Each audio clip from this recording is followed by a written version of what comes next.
రొయ్యరాజు రైతులందరికీ నమస్కారం అండి. నా పేరు రామకృష్ణ. ఈరోజు రొయ్యరాజు ఫార్మర్ పాయింట్ విజిట్ చేయడం జరిగింది. అక్కడ చక్రీలో ఫీజులు చూసినట్లయితే ఒక డిసీజ్ అనేది ఐడెంటిఫై చేయడం జరిగింది. అది మీకు కూడా చూపిద్దామని ఈరోజు ఈ వీడియో చేయడం జరుగుతుంది. దీన్ని చూసుకున్నట్లయితే బ్లాక్ గిల్ అంటారండి. బ్లాక్ గిల్ లేదా నల్లముప్ప వ్యాధి అని అంటారు.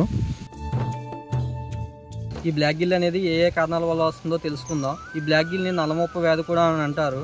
ఈ బ్లాక్ గిల్ వచ్చేటప్పటికి మెయిన్గా మీకు పూర్ బాటమ్ క్వాలిటీ మరియు వాటర్ క్వాలిటీ తక్కువగా ఉన్నప్పుడు వస్తుంది. రెండోది విబ్రియో ఎక్కువగా ఉన్నప్పుడు కూడా ఈ బ్లాక్ గిల్ అనేది రొయ్యలకు వస్తుంది. మూడోది వచ్చేసరికి అదే వాటర్లో అంటే 2-3 క్రాపులు ఒకే వాటర్లో కల్చర్ చేయడం వల్ల కూడా ఈ బ్లాక్ గిల్ అనేది వస్తుంది. మరియు high toxic gases like H2S gas ఎక్కువగా ఫామ్ అయినప్పుడు లేదా అమ్మోనియా నైట్రేట్లు ఎక్కువ ఉన్నప్పుడు కూడా ఈ బ్లాక్ గిల్ వ్యాధి అనేది రొయ్యలకు వస్తుంది.